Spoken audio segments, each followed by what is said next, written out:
the material. 1. Central design. Definition: the second curriculum development model by Richards. The central design. In central design, curriculum development starts from the selection of teaching and learning activities, technique and methods rather than developing the syllabus or expected learning outcomes. Method relates to learning inputs and output are carried out after determining the approach of methods, choosing or during the learning process. Furthermore, the chart also states that based on research on the implementation of learning by teachers so that teachers are more likely to use central design when they develop their learning. The first thing they consider when completing learning is to determine the learning activities and producer to use. They assume that the exercise and learning activities they decide at the beginning of the learning will determine the success of the learning outcomes. The following is a model or design of curriculum development according to the central design approach. Yang pertama ada desain pusat. Model pengembangan kurikulum yang kedua menurut Richard adalah central design. Dalam desain sentral, pengembangan kurikulum dimulai dari pemilihan kegiatan belajar mengajar, teknik dan metode daripada mengembangkan silabus atau hasil belajar yang diharapkan. Hal-hal yang berkaitan dengan input dan output pembelajaran dilakukan setelah menentukan pendekatan atau metode yang dipilih atau selama proses pembelajaran. Lebih lanjut, Richard juga mengatakan bahwa berdasarkan penelitian terhadap pelaksanaan pembelajaran oleh guru menunjukkan bahwa guru lebih cenderung menggunakan desain sentral ketika mengembangkan pembelajarannya. Hal pertama yang mereka pertimbangkan saat menyusun pembelajaran adalah menentukan kegiatan dan prosedur. Menentukan kegiatan dan prosedur pembelajaran yang akan digunakan. Mereka beranggapan bahwa latihan dan kegiatan pembelajaran yang mereka rancang di awal pembelajaran akan menentukan keberhasilan hasil pembelajaran. Berikut ini adalah model atau desain pengembangan kurikulum menurut pendekatan desain sentral. 2. Methodology, outcomes, content.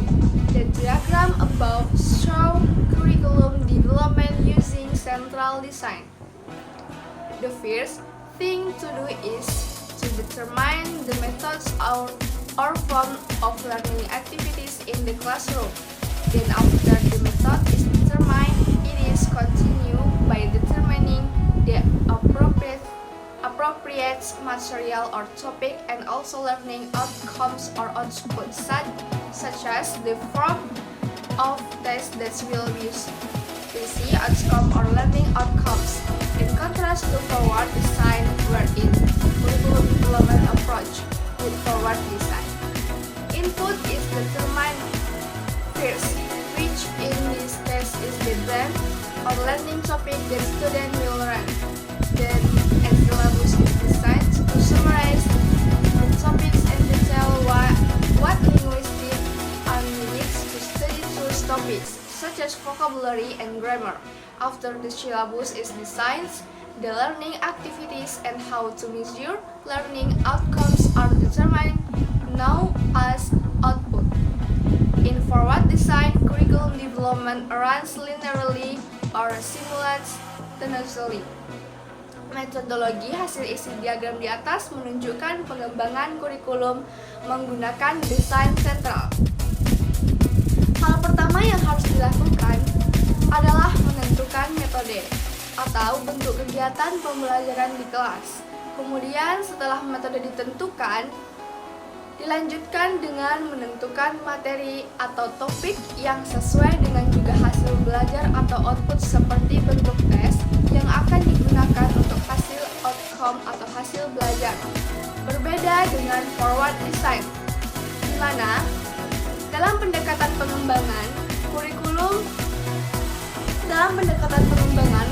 forward design ditentukan terlebih dahulu input yang dalam hal ini adalah tema atau topik pembelajaran yang akan dipelajari oleh siswa. Kemudian silabus dirancang untuk meringkas topik dan merinci linguistik. Apa yang diperlukan untuk mempelajari topik tersebut, seperti kosakata dan tata bahasa. Setelah silabus dirancang, selanjutnya ditentukan kegiatan pembelajaran dan cara mengukur hasil belajar yang dikenal oleh output. Dalam desain ke depan, pengembangan kurikulum belajar secara linier atau simultan. Okay, thank you. The next material. Clark and Richards, 2013, describes some of the main characteristics of central design. The first is prioritizing teaching methods and procedures over syllabus development. The second is more emphasis on the learning process than the initial learning objective. The third is more emphasis on the methods and rules for carrying out the teaching and learning process. The fourth is student-centered learning and provides a learning experience which can make children try themselves in the learning process. The fifth is make students become more active in shaping their own learning style. The sixth is assist students in developing their own personality. Seven is view the learning process and as an activity to complete learning. The act is demonstrate that each learning approach has its own characteristic according to learning conditions. The last is emphasize the teacher as the creator of the curriculum in the classroom. Next, point B, central design in the language learning process. Revisiting the emergence of the central design approach is starting with language teaching in the early 20th century, focusing on the forward design model approach.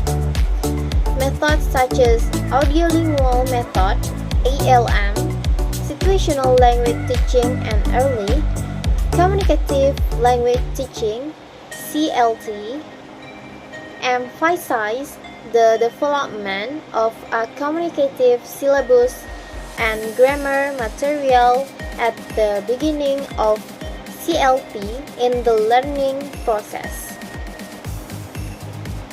All three methods emphasize grammatical understanding and mastering foreign language. So before the learning process begins, a learning syllabus is designed that contains what grammar students must learn and need. Then, after the topic or in this case called content in forward design is determined, then it is determined how to deliver the material and measuring or assessment tools to measure learning success. This is the reason why these three methods apply a forward design approach. However, in the mid-20th century, there was resistance to the learning model that developed the syllabus first by replacing it with a process-based learning approach. This reflects the central design approach development model where the selection of methods in the initial key to learning, planning, and teaching materials are choosing to align with the methods. Furthermore, Crescent and Terrell in Richards 2013 explained that in the central design approach, the learning outcomes or goals to be achieved in learning do not need to be explained specifically. Development objectives are made in general only. For example, students are expected to be able to communicate orally and in writing. This is illustrated in one of teaching methods called Silent Way, where when this method appeared, foreign language learning was focused on the active use of foreign language without neglecting grammar. Therefore, in the Silent Way method, students are asked to actively use English, and the teacher only use few small blocks to direct the intention of the teacher teaching. For example, the teacher will teach about parts of the house. Then the teacher will use the block to sketch the house that will be the teaching material. Then the students will mention the part of the house that the teacher made in English. So here children ask to actively use language, and teacher does not bind clearly what learning topics and linguistics will be taught. So students are asked to find their own linguistics such as vocabulary, language pronunciation to communicate using block as instruction for teaching materials. Another learning models that applies central design approach in the development of learning is current counseling learning. In this model, teacher and students from a community, and in the learning process, no specific syllabus is used. The learning process is based only on the students' stories, experience, and obstacle faced, and then the teacher will help the students translate what is conveyed into the language learned. Then the discussion process will be recorded to be used as material for recollection, reflection, analysis, and further exercise. Furthermore, task-based language teaching or TBLT is also an approach or learning method that uses a central approach designed in language development. TBLT is a language approach that uses task or contextual activities in language learning. Task is not defined as a task, but it's defined as an activity or activity that is meaningful in the teacher in the teaching and learning process. The focus of TBLT is the use of language and meaning. TBLT adopts a central design approach in learning development where there is no binding syllabus, but the task is focused, which is in the task contains grammar, vocabulary, and pronunciation to be learned. An example of one task is student learning about how to trade in the market using English. So from this material will be illustrated the linguistic to be studied, such as learn size, currency, countable, and non-countable object. Post-method teaching then also use a central design approach in curriculum development. Post-method teaching is a term used in the curriculum development process that does not prepare a specific syllabus from scratch. The development of teaching material is based on teacher knowledge of language learning concept, knowledge related to the teaching and learning process, teacher knowledge about student needs, student interest and learning style, and also teacher understanding of the teaching context. Next, according Graves in Richard 2013, present another form of learning, namely the ecological classroom, where the learning process is considered an ecology. In Graves' view of ecology, Learning is not a matter of input and output. The curriculum does not start from the preparation of teaching material, but the activities, needs of the main student are the focus. The next slide, the implementation of a central design approach can be seen in the following diagram. In the diagram above it can be seen that teaching is the center of central design. Where is teaching? There are learning activities, student participation in this. The role of teacher and student is creating learning activities. Meanwhile, context or inputs, outcome, and assessment run dynamically and are always present in the teaching and learning process. There is no development of syllabus and assessment model at the beginning because the process is always developed in the learning. So context is developed during the learning process and so can assessment be done at any time during the teaching and learning process.